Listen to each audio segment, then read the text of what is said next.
My name is Omishade Bernie Scott, and I am the creator and curator of the Black Girl's Guide to Surviving Menopause. We're here in Toronto, Canada today, hosting 2 intergenerational events. We were in the UK back in March and April, and then we were in Harlem, New York back in June and July. What is bringing us to Canada is in 2025, there are going to be 1.1 billion people who are menopausal. These are international, these are global issues that we're dealing with. We are partnering not with just one partner this time, but 3 partners. Our first partner is Women's Health and Women's Hands.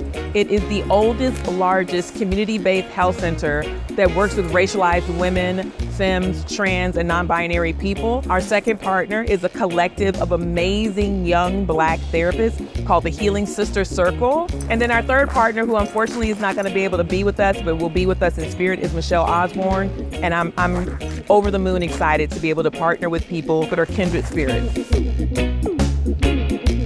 Tonight we are here at Miss Luquillo's in downtown Toronto. Tonight's event is really going to be focusing on the people in the industry who are really doing the work in women's health and women's reproductive health. Sunday is going to be another Orishi dinner. Orishi is Yoruba for pears, and so we've invited people to bring an intentional +1. And that is where a lot of that intergenerational conversations and engagement is going to happen. That is where folks who generally don't get to talk about these issues being in discussion amongst folks who are a little bit younger, a little bit older. Whatever pair shows up is going to be a righteous conversation.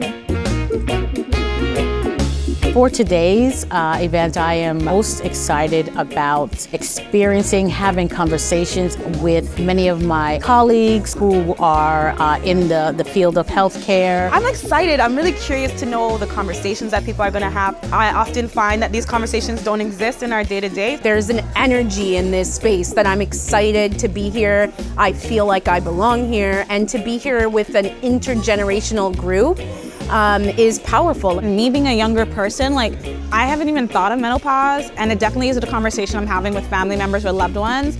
I don't think it's because people don't want to talk about it. I think because there isn't a space to be like, let's just have this conversation. We need more dialogue happening, especially among Black women, for us to talk about these things. It's really great that we're actually normalizing having these symptoms and talking about how to cope. This is something that is so needed.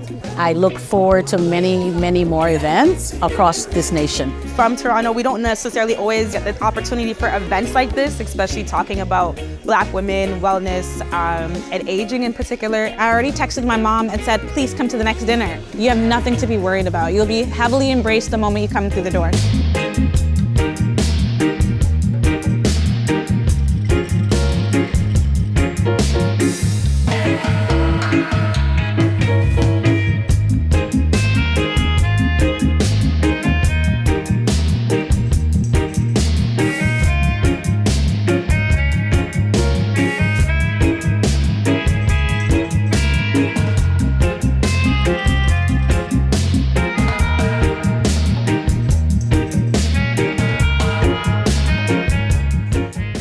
We are in Canada doing the Orishi dinner right now. Everyone is bringing a pair that they would like to have this really important conversation surrounding menopause. This is going to be invitees plus a significant +1. And this will give them an opportunity to have conversations that they may have never had before using the Say More deck.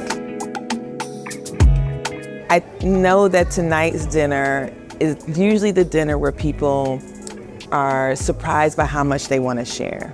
I'm looking forward to sharing the love and feeling the love tonight. Yeah? Group hug.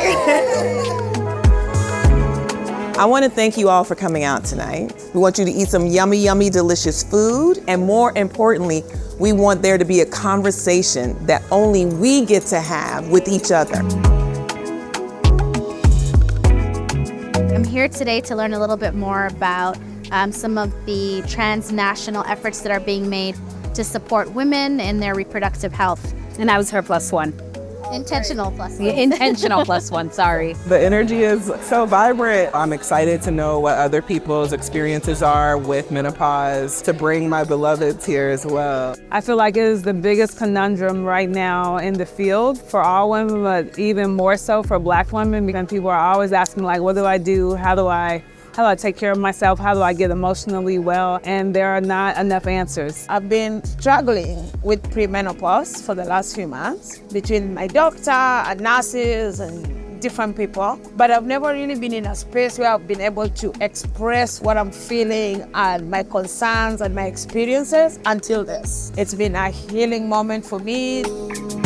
Coming on Thursday, I finally understood when Black women say they need safe spaces. Because Thursday was the first time I felt safe.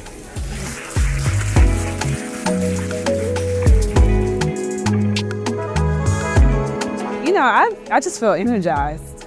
So energized, so empowered by this event. It helps me to go forward to, continue to figure out how I can help my patients, how I can help my community, how I can help my friends and family. It was just so warm and welcoming and safe. I loved it. And I feel like I've been able to connect with so many different kinds of people, and being able to share those stories with others has been very empowering. I am super happy. This has been a great trip. The weather, the people, everybody's welcomed us with open arms, and we've had a really great time. So it's been a great week in Toronto, and I can't wait to go to Puerto Rico.